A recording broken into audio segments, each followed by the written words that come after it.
Who are the Pharisees? And Paul, of course, was a Pharisee himself. The Pharisees were the de facto Judaism of the common people.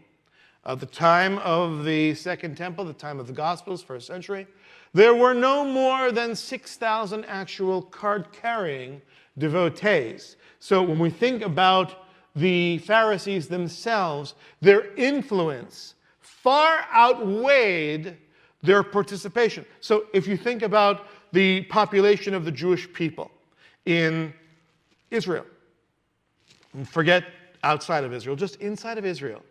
Inside of Israel, the time of Yeshua, the time of the Second Temple, there were 2 to 3 million people. And that's a lot of Jewish people. And there are only 6,000 Pharisees. So you see, they're actually a very small group, but they have a very large influence. Because when Jewish people thought about Pharisees, or thought about Judaism, what the ideal Jewish religious fervent, if I could only be like this guy, if I could only be as righteous as this, they would have thought of the Pharisees. Right?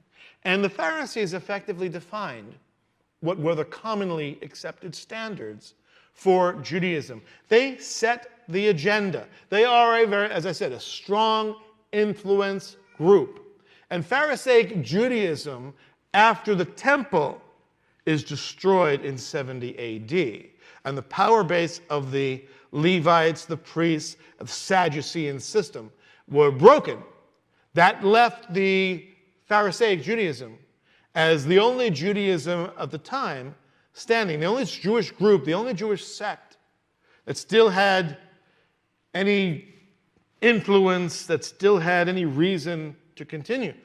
Well, you had the Pharisees, and of course you had Messianics.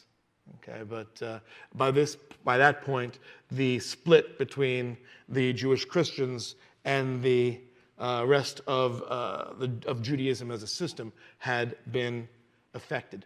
So when the temple is destroyed, Pharisaic Judaism effortlessly develops into normative Judaism, which is the Judaism that has been passed down to us for the past 1900 years. It became Rabbinic Judaism, which eventually became Orthodox Judaism, and of course that split into conservative and Reform Judaism. And when we think about Pharisees in the Gospels, they are alternatively Jesus' allies and his arch enemies.